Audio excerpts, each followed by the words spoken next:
शुरू अल्लाह का नाम लेकर जो बड़ा मेहरबान निहायत रहम वाला है। उनमें तकिए लगाए बैठे होंगे और खाने पीने के लिए बहुत से मेवे और मशरूबात मंगाते रहेंगे और उनके पास नीची निगाह रखने वाली और हम उम्र हूरें होंगी। ये वो चीजें हैं जिनका हिसाब के दिन के लिए तुमसे वादा किया जाता था।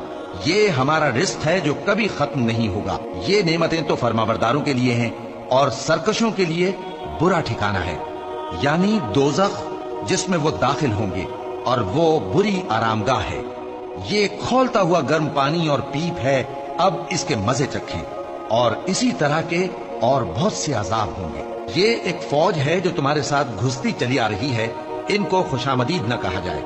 ये दोज़ख में जाने वाले हैं, कहेंगे बल्कि तुम्ही को खुशामदीद न कहा जाए, तुम्ही तो ये भला हमारे सामने लाए हो, सो ये बुरा ठिकाना है। वो कहेंगे ए परवरदिगार, जो इसको हमारे सामने लाया है उसको दोज़ख में दुगना अजाब दे। और कहेंगे क्या सबब है कि यहाँ हम उन लोगों को नहीं देखते जिनको हम बुरों में शुमार करते थे? क्या हमने उनसे ठट्ठा किया है या हमारी आंखें उनकी तरफ से फिर गई हैं? बेशक ये अहले दोज़ख का झगड़ना बरहक है। कह दो कि मैं तो सिर्फ खबरदार करने वाला हूँ और अल्लाह अकेले और गालिब के सिवा कोई माबूद नहीं। जो आसमानों और जमीन और जो मखलूक उनमें है सबका मालिक है, गालिब है, बख्शने वाला।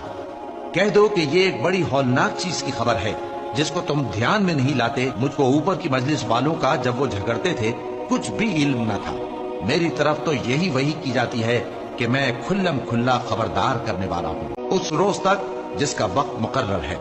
कहने लगा कि मुझे तेरी इज्जत की कसम, मैं इन सब को बहकाता रहूंगा सिवाय उनके जो तेरे चुने हुए बंदे हैं। फरमाया ठीक है, और मैं ठीक ही कहता हूँ कि मैं तुझसे और जो इनमें से तेरी पैरवी करेंगे सबसे जहन्नम को भर दूंगा। ए पैगंबर, कह दो कि मैं तुमसे इसका सिला नहीं मांगता और न मैं बनावट करने वालों में हूँ। ये कुरान तो अहले आलम के लिए नसीहत है और तुमको इसका हाल कुछ वक्त के बाद मालूम हो जाएगा।